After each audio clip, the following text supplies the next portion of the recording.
रतनपुर नाम के एक छोटे से गांव में एक टूटी फूटी झोपड़ी है, जहां दो अनाथ बहनें रहती हैं। बड़ी बहन, जिसका नाम अनाया है, वो मिट्टी के चूल्हे पर थोड़ा सा खाना पका रही है। वही छोटी बहन रूही अभी सो रही है। माता पिता के गुजर जाने के बाद इस दुनिया में उनका एक दूसरे के सिवा और कोई सहारा नहीं है। रूही, ओ मेरी छुटकी, उठ जा मेरी माँ। देख, सुबह हो गई है, हमें बाजार के लिए निकलना है ना। दीदी, थोड़ी देर और सोने दो ना। कल रात भर छत से पानी टपकता रहा, मुझे तो ठीक से नींद ही नहीं आई। जानती हूँ मेरी बच्ची, पर उठना तो पड़ेगा ना। जल्दी से मुंह धो ले। आज बाजार में जल्दी जाकर अच्छी जगह भी तो पकड़नी है, वरना हमारी सब्जियाँ कौन खरीदेगा। तभी बाहर सब्जी वाले रामू काका अपना ठेला लेकर आ जाते हैं, जिनसे बहनें रोज उधार सब्जी लेती हैं। रामू काका, राम राम। आज क्या क्या लाए हो? राम राम बिटिया, खेत की ताजी पालक और गोभी लाया हूँ। पर देख बिटिया, पिछले हफ्ते का भी तेरा कुछ उधार बाकी है। जानती हूँ काका, आप बस आज की सब्जी दे दीजिए। आज शाम को मैं पक्का आपके पुराने पैसे भी चुका दूंगी, मेरा विश्वास मानिए। सूरज ऊपर चढ़ चुका था। रामू काका से सब्जियां लेने के बाद दोनों बहनें उन्हें बेचने गांव के बाजार में आ जाती हैं। बाजार में भारी भीड़ है। दोनों बहनें जमीन पर एक पुरानी बोरी बिछाकर अपनी सब्जियां बेचने लगती हैं। ले लो बाबूजी, ताजी सब्जियां ले लो। खेत से अभी अभी टूटी हुई गोभी और लाल लाल टमाटर। तभी उनका नियमित ग्राहक और गांव का समझदार युवक समर बाबू वहां आता है। नमस्ते अनाया जी, आज तो आपकी दुकान पर सब्जियां बड़ी ताजी लग रही हैं। लग रहा है आज की सारी बिक्री आप ही करने वाली हैं। नमस्ते समर बाबू, बस काका ने आज सुबह ही खेत से तोड़ कर दी हैं। बताइए आपको क्या दूं? मुझे 2 किलो टमाटर दे दीजिए। वैसे अनाया जी, आप दोनों बहनें जितनी मेहनत करती हैं, गांव में कोई और नहीं करता। ये छोटी सी रूही भी आपके साथ कंधे से कंधा मिलाकर काम करती है। हाँ समर भैया, मैं तो अपनी दीदी की सबसे बड़ी मददगार हूँ। बिल्कुल रूही। अच्छा अनाया जी, ये लीजिए पैसे। और हाँ, कभी कोई जरूरत पड़े तो मुझे संकोच मत कीजिएगा।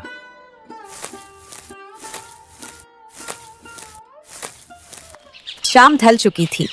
दिन भर की थकान के बाद दोनों बहनें अपने चाचा गोविंद के घर काम करने पहुंचती हैं। चाची कल्याणी गुस्से में लाल पीली बैठी है। आ गई दोनों महारानियाँ। दिन भर बाजार में मटर गश्ती करके अब मुंह उठाकर यहाँ आ गई हैं। उधर चूल्हे पर राख पड़ी है और जूठे बर्तन भी पूरे के पूरे वैसे ही पड़े हैं। क्या तुम्हारे बाप का नौकर आएगा काम करने? नहीं चाची जी, बस बाजार से आने में थोड़ी देर हो गई। मैं अभी सारे बर्तन मांज देती हूँ और आंगन में झाड़ू भी लगा देती हूँ। हाँ हाँ, बड़ी सती सावित्री बन रही है। जल्दी हाथ चला, मुफ्त की रोटियां तोड़नी होती हैं तो समय पर आ जाती हो। मेरी तो किस्मत ही फूट गई, जो इन 2 पनौतियों का बोझ ढोना पड़ रहा है। कल्याणी के कड़वे तानों से रूही की आंखों में आंसू आ जाते हैं, पर अनाया चुपचाप आंसू पीकर जूठे बर्तन मांजने लगती है। देखते ही देखते रात हो गई। घर का भारी काम खत्म करके दोनों बहनें वापस जाने लगती हैं। तभी गोविंद चाचा, ए लड़की रुको।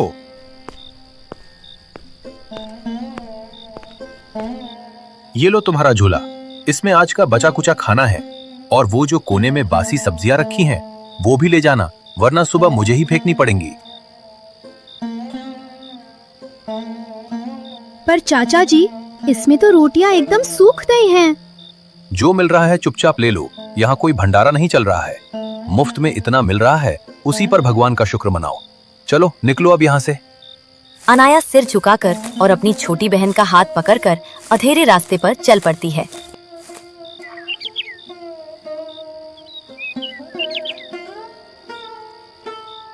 दीदी, मुझसे ये सूखी रोटियां नहीं खाई जाती। इसमें से कैसी अजीब सी बास आ रही है। क्या हमारी किस्मत में हमेशा यही बचा कुचा और खराब खाना लिखा है? हम इतने गरीब क्यों हैं दीदी? रो मत मेरी छुटकी। देख, ये वाली रोटी थोड़ी नरम है। मैं इसे पानी में हल्का सा भिगोकर तुझे खिलाती हूँ। तू खा लेना मेरी जान। हमारे मम्मी पापा हमें छोड़कर क्यों चले गए? अगर वो होते तो हमें कभी इस तरह चाची की डांट नहीं सुननी पड़ती। मुझे बहुत डर लगता है दीदी। मैं हूँ ना तेरे साथ। जब तक तेरी ये बड़ी बहन जिंदा है, तुझे डरने की कोई जरूरत नहीं है। भगवान सब देख रहा है रूही। हमारे भी अच्छे दिन आएंगे, देखना। तू बस हिम्मत मत हारना। चल अब थोड़ा सा खा ले और फिर सो जा। अनाया अपने हिस्से की नर्म रोटी भी अपनी बहन को खिला देती है। रूही खाते खाते उसी की गोद में सो जाती है।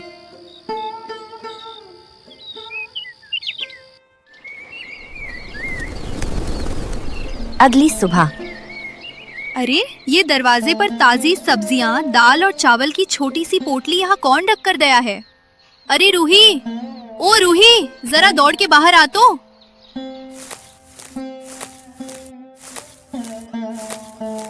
क्या हुआ दीदी, इतनी सुबह सुबह क्यों शोर मचा रही हो? यहाँ देख, दरवाजे पर ये ताजी सब्जियां, दाल और चावल की छोटी सी पोटली किसने रख दी? कल रात तो यहाँ कुछ भी नहीं था। अरे वाह दीदी, ये गोभी तो बिल्कुल ताजी है और चावल भी कितने साफ हैं। पर रात के अंधेरे में हमारे इस टूटे घर तक कौन आ सकता है? कहीं रामू काका तो अपनी टोकरी नहीं भूल गए?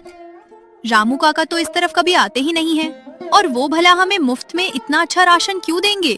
उनका तो खुद का गुजारा मुश्किल से होता है। कोई तो है जो छुपकर हमारी मदद कर रहा है। भगवान उस नेक इंसान का भला करे। कम से कम आज तुझे वो सूखी और बास मारती रोटियां नहीं खानी पड़ेंगी। दिन का समय, बाजार में हमेशा की तरह चहल पहल है। दोनों बहनें अपनी जगह पर बैठकर सब्जियां बेच रही हैं, लेकिन उनके मन में अभी भी रात को मिली उस पोटली और अनजान मददगार के ही सवाल चल रहे हैं। रूही, आज फिर दरवाजे पर आटे और गुड़ की पोटली रखी थी। मुझे तो कुछ समझ ही नहीं आ रहा कि ये अनजान फरिश्ता है कौन। दीदी, मुझे तो पक्का यकीन है कि वो समर भैया ही हैं। तुम ध्यान नहीं देती, वो बाजार में भी तो हमसे कितनी अच्छी तरह और मीठे से बात करते हैं। हो सकता है उन्हें हमारी हालत पर तरस आ गया हो। पागल हो गई है क्या? समर बाबू तो शहर के पढ़े लिखे बड़े इंसान हैं। वो आधी रात के अंधेरे में हमारी इस गरीब झोपड़ी तक क्यों आएंगे भला? और वैसे भी बिना कुछ पुख्ता जाने किसी परदेसी का नाम लेना ठीक नहीं है। गांव वाले सुनेंगे तो नाहक ही बातें बनाएंगे। चल चुपचाप अपना काम कर। दोपहर के वक्त गोविंद चाचा बाजार से लौट रहे थे। तभी गांव के समझदार बुजुर्ग सुखदेव ने उन्हें बीच रास्ते में ही रोक लिया। राम राम गोविंद भाई, जरा रुको, तुमसे एक बहुत जरूरी बात करनी थी। राम राम सुखदेव भाई, कहो क्या बात है? आज ऐसे बीच रास्ते में कैसे रोक लिया? सब कुशल मंगल तो है ना? गोविंद भाई, मेरी बात का बुरा मत मानना, पर एक दोस्त होने के नाते कह रहा हूँ। गांव वाले सब देखते हैं और तरह तरह की बातें बनाते हैं। सबको दुख होता है कि तुम्हारे सगे बड़े भाई की बेटियां आज बाजार में सब्जियां बेचने को मजबूर हैं। और तो और वो छोटी बच्चियां तुम्हारे घर आकर नौकरों की तरह जूठे बर्तन भी मांजती हैं। देखो गोविंद, तुम्हारी अपनी कोई संतान तो है नहीं, तो फिर क्यों नहीं तुम अपने ही खून को हमेशा के लिए अपना लेते? उन्हें नौकरानी की तरह नहीं बल्कि अपनी बेटी का प्यार दो। उन्हें सीने से लगा लोगे तो तुम्हारे भाई की आत्मा को भी शांति मिलेगी और गांव में तुम्हारी इज्जत भी बढ़ जाएगी। सुखदेव भाई, अपनी जबान संभाल कर बात करो। क्या मैंने यहाँ कोई अनाथ आश्रम खोल रखा है? उनके हिस्से में जो कुछ भी था वो तो उनके पिता की बीमारी और इलाज में ही खर्च होकर खत्म हो गया। अब क्या मैं दूसरे के बच्चों को पालने का बोझ अपने सिर पर उठा लूं? मेरे घर का बचा हुआ खाना खाकर उनका पेट भर रहा है। इतना ही उनके लिए बहुत बड़ी बात है। जैसी तुम्हारी मर्जी गोविंद भाई, मैंने तो बस इंसानियत और भलाई के नाते तुम्हें समझाया था। बाकी भगवान तो ऊपर बैठकर सब देख ही रहा है।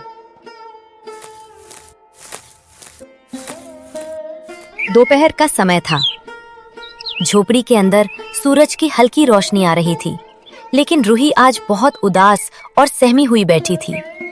क्या हुआ मेरी छुटकी? आज खाना क्यों नहीं खा रही? देख, आज तो उस मददगार ने ताजी दाल दी थी। मैंने बिल्कुल तेरे मनपसंद गाढ़ी दाल बनाई है। दीदी, क्या तुम भी एक दिन मुझे छोड़कर चली जाओगी? अरे, ये कैसी पागलों वाली बात कर रही है? मैं तुझे छोड़कर मला कहाँ जाऊंगी? मेरा तो तेरे सिवा इस दुनिया में है ही कौन? आज बाजार में एक काकी कह रही थी कि तू अब बड़ी हो गई है, जल्दी ही तेरी शादी हो जाएगी और तू अपने ससुराल चली जाएगी। दीदी, अगर तू सच में मुझे छोड़कर चली गई तो मेरा क्या होगा? चाची तो मुझे बहुत मारेंगी। मैं तेरे बिना अकेले इस झोपड़ी में कैसे रह पाऊंगी दीदी? अरे मेरी पगली, तू तो मेरी जान है, मेरी सांस है। मैं अपनी माँ की तस्वीर पर हाथ रखकर कसम खाती हूँ, चाहे आसमान टूट पड़े या जमीन फट जाए, तेरी ये दीदी तुझे कभी अकेला नहीं छोड़ेगी। मेरी जहाँ भी शादी होगी वहाँ मेरी छुटकी भी मेरे साथ ही रहेगी। अब तू ये सब सोचना बंद कर और चुपचाप खाना खा ले। उधर जब गोविंद अपने घर पहुंचा तो उसने सुखदेव वाली बात अपनी पत्नी कल्याणी को बताई। बात सुनते ही कल्याणी जैसे आग बबूला हो गई। क्या कहा उस सुखदेव ने कि हम उन पनौतियों को अपने घर में हमेशा के लिए रख लें? अरे मैं तो कहती हूँ उनका इस घर में परछाई डालना भी आज से बंद कराओ। अरे भाग्यवान, तुम इतना क्यों भड़क रही हो? मैंने तो सुखदेव को उसी वक्त साफ साफ मना कर दिया था। मैंने उसे सीधा जवाब देकर वहां से भगा दिया था कि मैं उन बच्चियों को इस घर में बिल्कुल नहीं लाऊंगा। तुम तो बेकार में ही इतनी चिंता करके अपनी तबीयत खराब कर रही हो। मेरी बात मानो और अब शांत हो जाओ। नहीं, गांव वाले बेवजह हमारे नाम की पंचायत जोड़ने लगे हैं कि हम अनाथों से मजदूरी करवाते हैं। मेरी बदनामी हो रही है। फैसला हो गया है, कल से वो दोनों इस घर में काम करने नहीं आएंगी। मैं खुद अपनी कमर तोड़ लूंगी, अपने जूठे बर्तन मांज लूंगी, लेकिन उन मनहूसों को अब मैं अपनी ड्योढ़ी पर एक कदम भी नहीं रखने दूंगी। ठीक है, जैसा तुम कहो। कल शाम को आते ही मैं उन्हें मना कर दूंगा। तुम बस शांत हो जाओ। अगली शाम अनाया और रूही रोज की तरह काम करने के लिए गोविंद चाचा के घर पहुंचती हैं। लेकिन आज कल्याणी चाची दरवाजे पर ही हाथ बांधे खड़ी थी। उसकी आंखों में गुस्सा भरा था। बस वही रुक जा भागिन, इस चौखट पर अब एक कदम भी आगे मत बढ़ाना। क्या हुआ चाची जी, हमसे कोई भूल हो गई क्या? कल के बर्तन तो मैंने एकदम चमका दिए थे। भूल? तुम दोनों का यहाँ आना ही सबसे बड़ी भूल है। गांव भर में मेरे नाम की पंचायत जुड़ रही है कि मैं अनाथों से मजदूरी करवाती हूँ। जा, लौट जा यहाँ से। आज से मेरे घर का कोई काम तुम दोनों नहीं करोगी। चाची, हमें काम से मत निकालो। हम जो रात को बची हुई रोटी ले जाते हैं उसके बिना हम खाएंगे क्या? हम भूखे मर जाएंगे चाची। तो जाके मरो कहीं। मेरे माथे पर क्या तुम्हारे बाप ने कर्ज लिख छोड़ा है? अब इस डौड़ी पर अपनी मनहूस शक्ल मत दिखाना। निकलो यहाँ से। इतना कहकर कल्याणी जोर से दरवाजा बंद कर देती है। अनाया अपनी डरी हुई छोटी बहन का हाथ पकड़ती है और दुखी होकर खाली हाथ वापस लौट जाती है।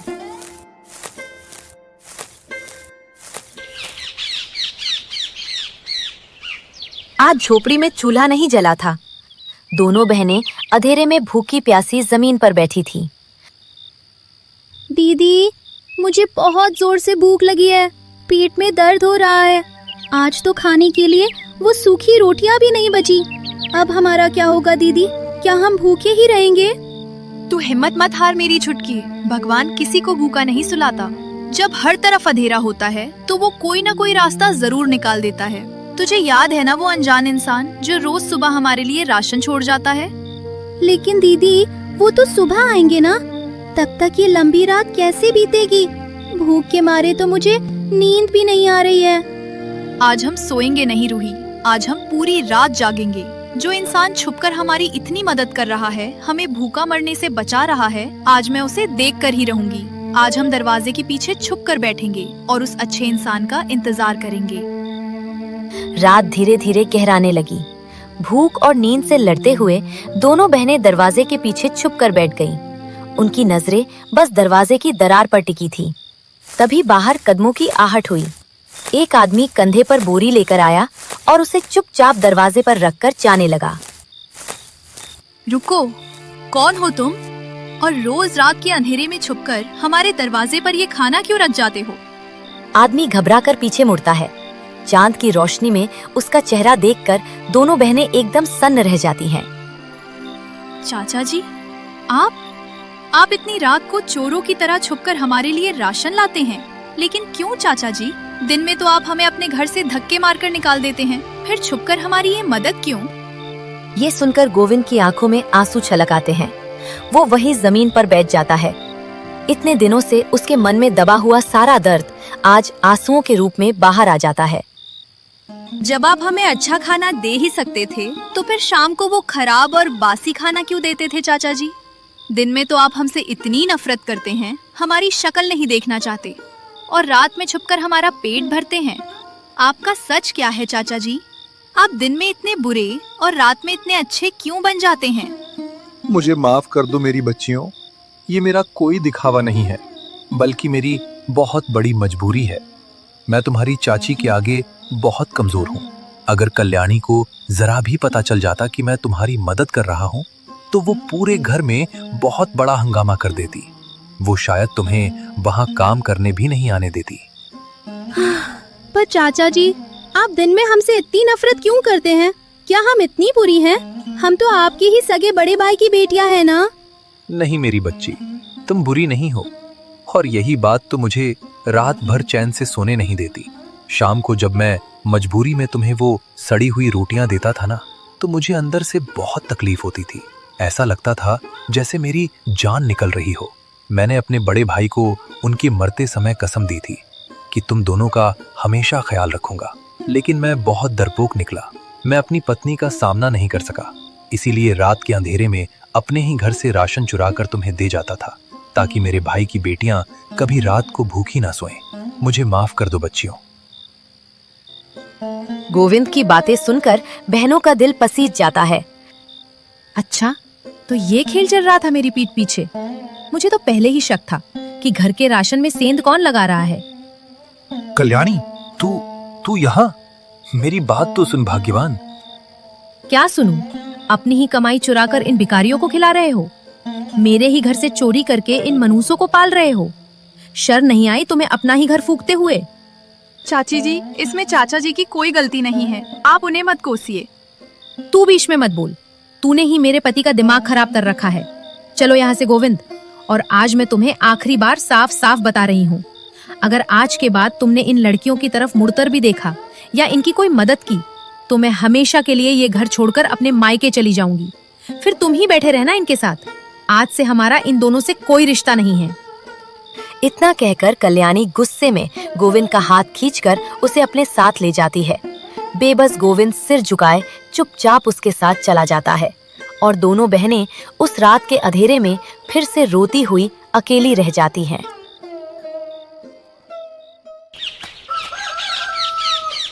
उस खौफनाक रात को बीते अब कुछ दिन हो चुके थे।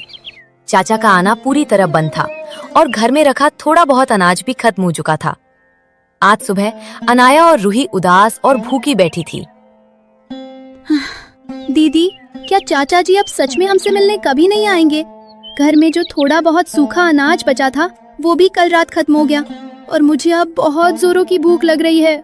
मुझे बहुत डर लग रहा है दीदी। क्या अब हमारा कोई नहीं है? क्या हम ऐसे ही इस अंधेरी झोपड़ी में भूखे प्यासे ही रह जाएंगे? चाचा जी के बिना तो अब इस दुनिया में हमारी सुध लेने वाला कोई नहीं बचा। रो मत मेरी बच्ची।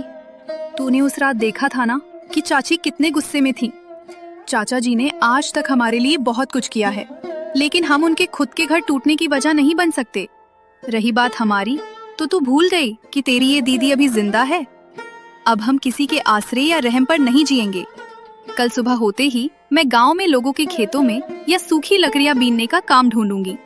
हम दोनों मिलकर मेहनत करेंगे, अपना पेट खुद पालेंगे और किसी पर बोझ नहीं बनेंगे। तू देखना, हमारा ये बुरा वक्त भी बहुत जल्दी कट जाएगा। तभी अचानक झोपड़ी के दरवाजे पर जोर जोर से खटखटाहट होती है। तू घबरा मत रूही, यहीं बैठ, मैं देख कर आती हूँ।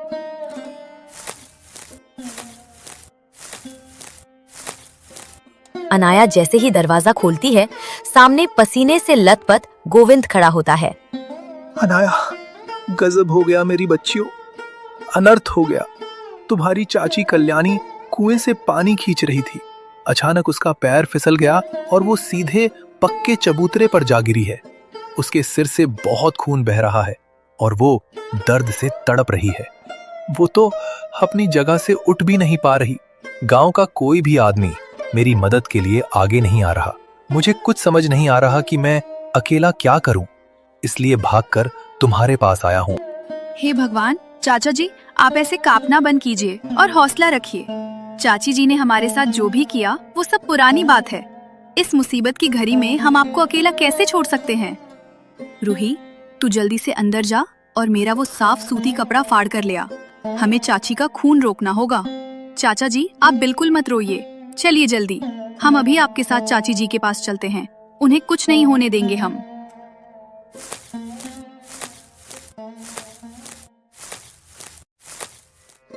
बहनों ने सही समय पर पहुंचकर कल्याणी की जान बचा ली थी। जिन बहनों को कल्याणी ने धक्के मारकर निकाला था, आज वही बच्चियां सब भूलकर उसकी सेवा कर रही थी। चाची जी, थोड़ा सा दर्द होगा, बस थोड़ा सा बर्दाश्त कर लीजिए, घाव जल्दी भर जाएगा। दीदी ने आपके लिए ये गरम हल्दी वाला दूध बनाया है चाची, इसे धीरे धीरे पी लीजिए। खून बह जाने से आप कमजोर हो गई है ना, इससे आपको जल्दी ताकत मिलेगी। तुम दोनों रात रात भर जागकर मेरे पास बैठी हो, थक गई होगी ना, जाकर थोड़ा आराम कर लो। जब तक आप पूरी तरह से ठीक होकर अपने पैरों पर खड़ी नहीं हो जाती, हम कहीं नहीं जाएंगे। आप बस आराम कीजिए। एक हफ्ते बाद अनाया और रूही की दिन रात की सेवा से कल्याणी अब ठीक होने लगी थी। आज कल्याणी बिस्तर पर बैठी थी और उसका पत्थर दिल पूरी तरह मोम बन चुका था। मुझे माफ कर दो मेरी बच्चियों, मैं कितनी अंधी थी। जिस घर से मैंने तुम्हें आधी रात को धक्के मारकर निकाल दिया था, उसी घर की चौखट पर तुमने मेरी जान बचा ली। मैंने तुम्हें सूखी रोटियों के लिए रुलाया और तुमने मेरे दर्द के लिए अपने आंसू बहाए। मैं सच में बहुत बुरी हूँ। आप रोइए मत चाची जी। जब हमारे माता पिता हमें छोड़कर गए थे, तो हमने आप में ही अपनी माँ को ढूंढा था। और एक माँ अगर अपने बच्चों को कभी डांट भी दे, तो बच्चे उसे दिल से थोड़े ही लगाते हैं। तुम कितनी भोली हो बच्चियों। आज तुमने अपने प्यार से मेरा घमंड तोड़ दिया। मेरी अपनी कोई कोख नहीं थी, पर आज तुमने मुझे माँ होने का एहसास दिला दिया। अब तुम अनाथ नहीं हो, तुम्हारी माँ अभी जिंदा है। आज से दुनिया की कोई भी ताकत मेरी इन दोनों बेटियों को मुझसे दूर नहीं कर सकती। कल्याणी, आज तूने सिर्फ इन बच्चियों को ही नहीं अपनाया, बल्कि मुझे भी नई जिंदगी दे दी है। आज मेरे भाई की आत्मा को सच में शांति मिल गई होगी। आज बरसों बाद हमारा ये ईंट पत्थर का मकान सच में एक परिवार बन गया है। कुछ ही महीनों में उस घर की दुनिया बदल गई। अब बहनें बाजार में सब्जी बेचने नहीं जाती थी। घर में हर तरफ हंसी की खनक थी। अनाया, रूही, कहाँ हो मेरी दोनों परियां? जल्दी से बाहर आओ। देखो आज मैं शहर से अपनी बेटियों के लिए क्या लेकर आया हूँ।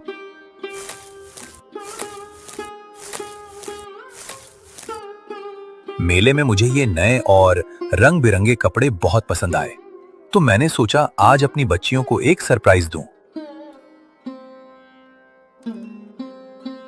अरे वाह, इतने सुंदर और नए कपड़े। सच में चाचा जी, ये तो बहुत प्यारे हैं। दीदी, देख चाचा जी हमारे लिए क्या लाए हैं। कितनी बार समझाया है तुझे मेरी बच्ची कि अब इन्हें चाचा जी मत कहा कर। जब हम तुम्हें अपनी सगी बेटियों से भी बढ़कर प्यार करते हैं, तो तुम हमें माँ और बाबूजी क्यों नहीं कहती? अब इस घर में कोई चाचा चाची नहीं है, समझे? सच कहती हो कल्याणी, लोग हमें ताने मारते थे कि हमारी अपनी कोई औलाद नहीं है, लेकिन आज समझ आया कि भगवान ने हमें खाली हाथ क्यों रखा था। वो पहले से जानता था कि मेरे भाई की ये दो अनमोल अमानतें ही एक दिन हमारे घर की रौनक बनेंगी, और यही दोनों आगे चलकर हमारे बुढ़ापे की लाठी बनेंगी। आज सच में मेरा परिवार पूरा हो गया। तभी घर के दरवाजे पर दस्तक होती है। गोविंद चाचा दरवाजा खोलने जाता है। दरवाजे के बाहर सुखदेव और समर खड़े थे। अरे सुखदेव भाई, और साथ में समर बाबू, आप दोनों यहाँ? आइए आइए, दरवाजे पर क्यों खड़े हैं? अंदर आइए। गोविंद दोनों को आदर के साथ अंदर हॉल में लेकर आता है। राम राम गोविंद भाई। दरअसल बात यह है कि ये समर बाबू कई महीनों से बाजार में अनाया बिटिया को ढूंढ रहे थे। काफी परेशान थे कि वो अचानक कहाँ चली गई, तो मैं इन्हें सीधा यहीं आपके पास ले आया। नमस्ते गोविंद चाचा जी। मैंने अनाया जी को तपती धूप में पूरी ईमानदारी और मेहनत से अपना परिवार पालते देखा है। जो लड़की अपनों के लिए इतनी निस्वार्थ हो सकती है, वो किसी भी घर को स्वर्ग बना सकती है। मैं अनाया जी से विवाह करना चाहता हूँ, अगर आप सबको मंजूर हो तो। कमरे के दरवाजे के पीछे खड़ी अनाया ये सारी बातें सुन लेती है, लेकिन तभी उसकी नजर पास ही खड़ी अपनी छोटी बहन रूही पर पड़ती है और उसका चेहरा अचानक उदास हो जाता है। समर बाबू का प्रस्ताव सुनकर पूरे घर में कुछ पल के लिए सन्नाटा छा जाता है। अनाया भारी कदमों से आगे आती है और समर से कहती है, समर बाबू, आप बहुत अच्छे इंसान हैं, पर मैं इस रिश्ते के लिए हाँ नहीं कह सकती। मैंने अपनी माँ की तस्वीर पर हाथ रखकर कसम खाई थी कि मैं अपनी छुटकी को कभी अकेला नहीं छोड़ूंगी। मेरी रूही के बिना मेरा कोई संसार नहीं है। मैं उसे छोड़कर कहीं नहीं जा सकती। अरे पगली, तू रूही को अकेला कहाँ छोड़ रही है? ये तो अब मेरी और कल्याणी की सगी बेटी है। ये तो इसी घर में राज करेगी। हाँ दीदी, बाबूजी बिल्कुल सही कह रहे हैं। तुमने आज तक सिर्फ मेरे लिए अपनी हर खुशी कुर्बान की है। अब मुझे भी तो तुम्हारी खुशी देखनी है। समर भैया बहुत अच्छे हैं, तुम हाँ कर दो ना दीदी। अगर आप सबकी यही खुशी है तो मुझे भी ये रिश्ता मंजूर है। अरे वाह, तो फिर अब देर किस बात की गोविंद भाई, जल्दी से अंदर जाओ और मिठाई लाकर सबका मुंह मीठा करवाओ। मैं तो कहता हूँ जल्दी से शादी की तारीख भी पक्की कर ही लो, वरना ये समर बाबू बाजार में रोज मेरे पीछे पड़े रहेंगे और मेरा सिर खा जाएंगे। सुखदेव की ये बात सुनकर समर शर्मा जाता है और बाकी सभी लोग जोर जोर से हंस पड़ते हैं। अपनी निस्वार्थ मेहनत और अटूट प्रेम के बल पर उन दोनों अनाथ बहनों ने न सिर्फ अपना खोया हुआ परिवार वापस पाया, बल्कि अपने लिए एक खुशियों भरा संसार भी बसा लिया। और इस तरह हंसी खुशी ये कहानी यही खत्म होती है।